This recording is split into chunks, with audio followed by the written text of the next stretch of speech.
What's good, UBC fans? It's your boy J Specs back again, and today I have another United Battle Championships interview. And just like the previous one, I'm not gonna say anything. I'm gonna let the man introduce himself. Who are you? Who am I? Oh my! Boy, jabroni, you are looking at not only the undisputed Poketubers heavyweight champion of the world, you are talking to the season one champion of this league. Oh Your my! boy, You hear it here, guys. This is the season one champion right now, coming back to try to repeat and hold his title down. So wait, what's the name of your team there, champion? you may address me as champion, that's fine. My name is, for those who actually care, The Bird. Channel will always be in the description, as it should be. Indeed. My team is the Tampa Bay Frogadiers. You heard it here, not the Buccaneers, because they're not winning the title anymore. It's not 2002. The Frogadiers are here, and they are your season one champs looking to repeat. Now, let's get on to this interview. Just a little background. I just want to give you guys some clarification of what's going to happen. I'm going to ask my good buddy here, Bird, because we are friends indeed. This is my boy. I'm going to ask him some questions so that you guys can get to know your season one champion and possibly your season two champion. Who knows? Maybe he'll repeat. We'll have to see. We'll have to see.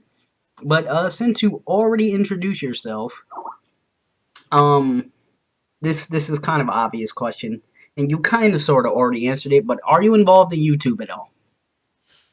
Yes, I've been involved in YouTube for about 3 or 4 years now, but lately it's more descended into kind of just free for all showdown sessions and definitely a lot of counter team formatting, especially counter team formatting lately when it comes to the UBC, the Orange League, and the PMC, the big three that I'm a part of right now. And there you have it, guys. A pioneer in the YouTube world. He's been here for 4 years. The bird is here to stay.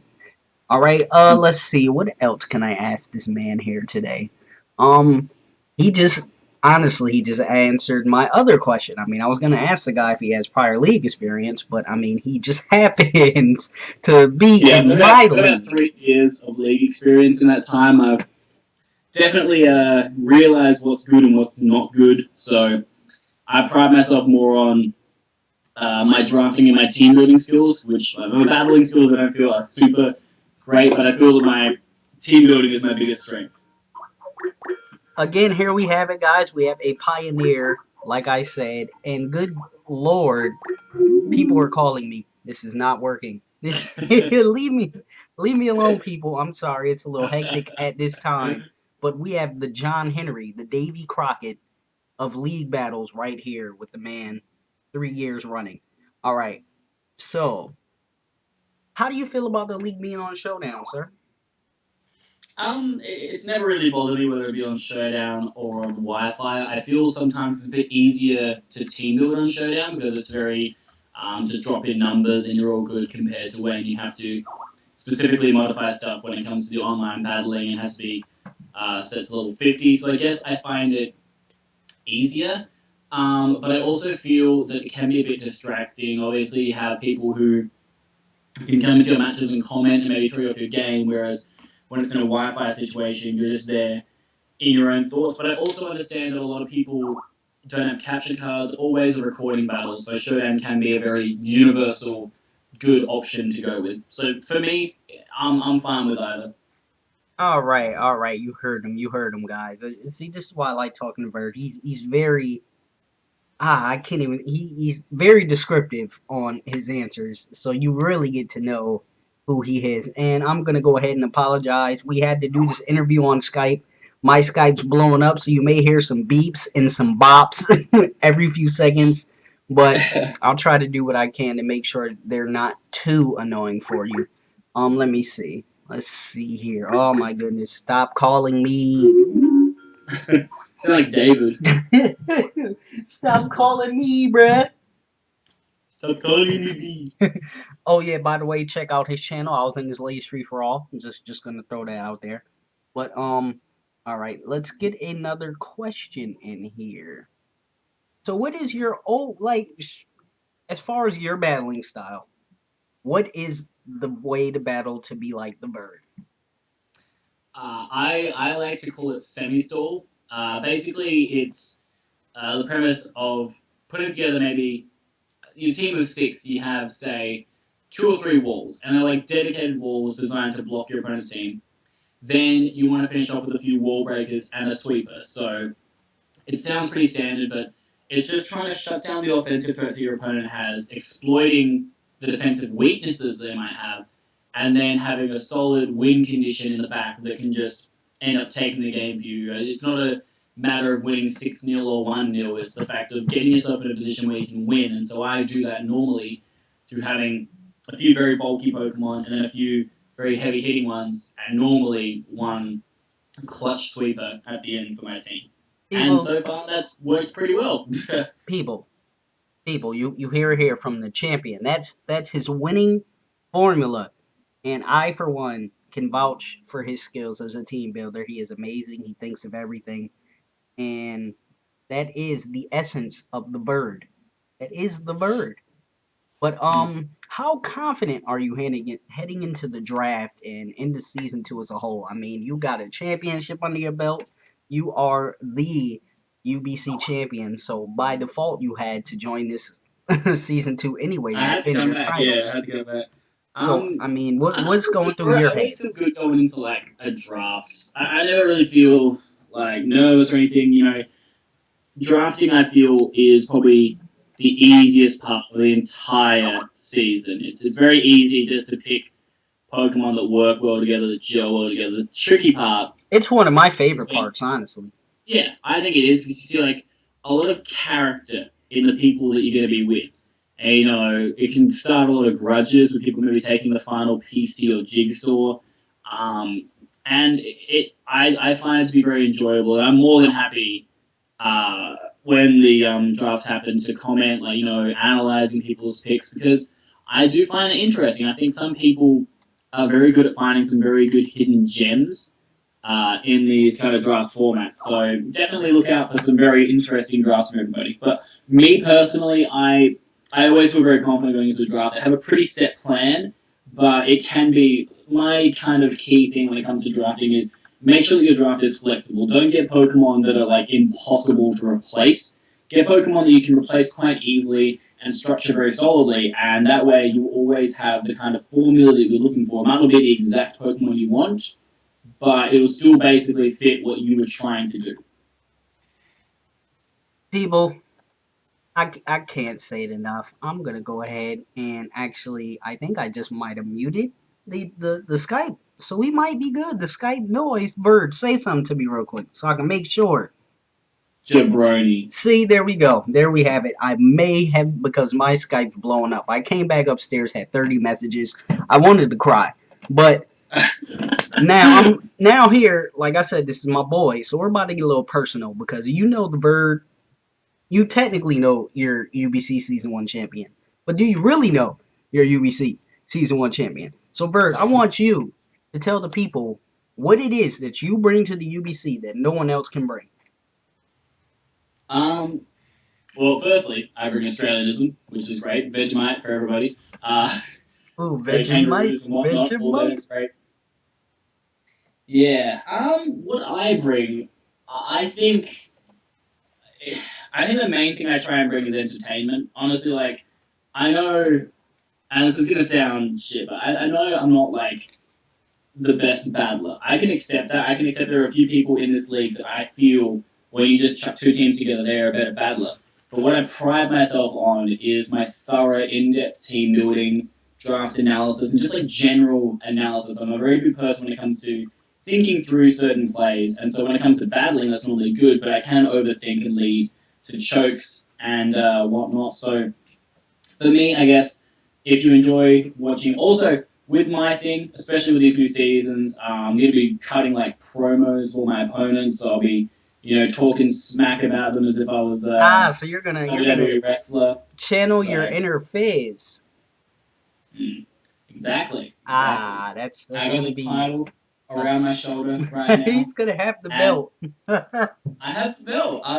When they see you look at my channel, you'll see I have the belt, and I think what the main thing I want to bring. to this league is creativity. I think that's the thing that I pride myself on is not just bringing standard sets for everything week in, week out, bringing things that you wouldn't normally see. Like, I mean, in the UBC Grand Final, I brought a physically defensive poison point Nidoking. Like, when do you normally see that? So, Who I mean, brings defensive Nidoking? Levert. it worked, and he like he brought Gramble and it got walled. That match So was a sight it for was all sore good. eyes. Yeah, but Indeed. I feel that I can bring character, creativity, and class. So the three C's for the bird. Ah, there we go. The three C's. Keep an eye out for them three C's, people. You heard it here. Now, another. I mean, I wouldn't say this is personal, but then again, it could be. Who are the top threats to the bird coming into season 2? I'm a pretty modest guy, and the thing is, I see every opponent that I have as a threat. I think it's bad to assume just on somebody's record that they are a bad battler because it may just be the team, it might just be the way that there's things are going on outside of the actual tournament that can affect people. Whereas, when you go into a battle and people are on their A game, every team is a tough one to build for. And I think, especially with the UBC and all the leagues that I'm in, everybody is a very top-notch competitor, so it does require you to build very solidly. But if I was going to have to narrow down some people, I always have struggled against Jack, Nimiendoge, who I believe is back for Miendo. season 2. He is a very tough opponent. He's always been kind of like my kryptonite when I play him. Whether it be through hacks like it was last season in the UBC when I played him, or just being outplayed, he is, I believe, one of the best battlers. Not maybe team builder or drafter, but definitely one of the best battlers. You give him a team, he'll know how to use it. That's the kind of thing. But I think that lately I've been getting a bit better against him, and it's the same thing with Adam. Adam and Jack, for the longest time, I battled against those guys and struggled, but now I feel that I'm getting up to their level of battling, and I'm already, I believe, above them when it comes to team building and all that stuff. So, like I said, everybody is a challenge to me. I don't walk around saying that like everyone can beat me. I'm not gonna be a cocky guy about it. The way that I see it, every battle I have is going to feel like a final. It's an important one for me to win. I'm going to have to prep really well for it. And unfortunately, that means for the people that play me, they're just going to have to lose and be okay with it. Oh my god. See, we are getting vocal gems right now. Oh my goodness. This is what I want to hear. Hold on, let me make sure because now I'm hearing myself echo. And that's gonna make me cry as well. You guys don't want to hear me cry in an interview. That's not what Nobody that's wants not to my hear him cry. job. It's not in the job description. I don't know what's going on. But I have another question from my friend here. Who are you most excited to play against? Ooh, I'm most excited. See, I'm kind of excited to play everybody, but I'm kind of excited. I feel sometimes I get excited when it's a new person, like somebody I haven't battled before, because like the more you battle people, the more you can kind of understand their play style. It's all very. Some people can be very one-dimensional and whatnot, so it's always exciting going up against somebody you haven't played before because you don't know their play style, you don't know what they're going to do, and so you're going to have to really be on your A game and kind of scout and everything.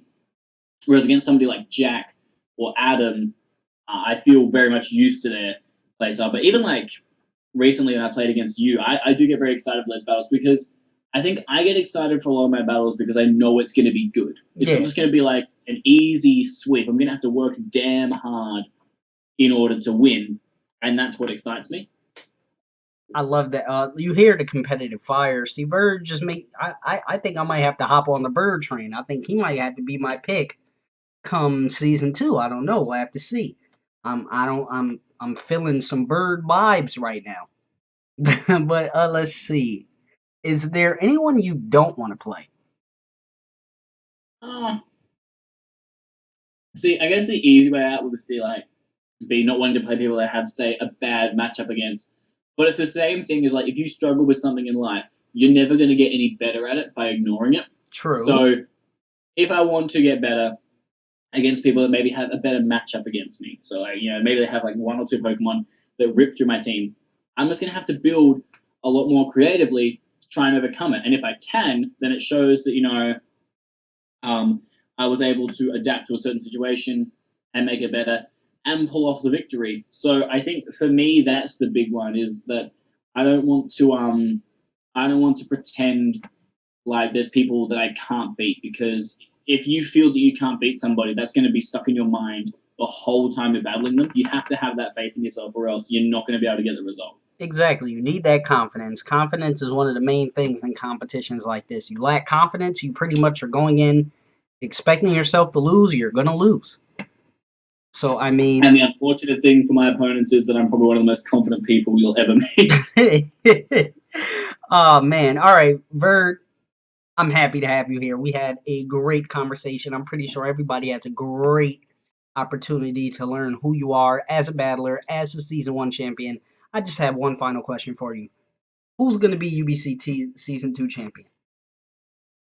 It's gonna be obviously, like, you want to blow your own horn and say yourself, but I'm gonna be a gentleman and try and pick uh, uh, a different person, I suppose, because um, I should be more courteous about it.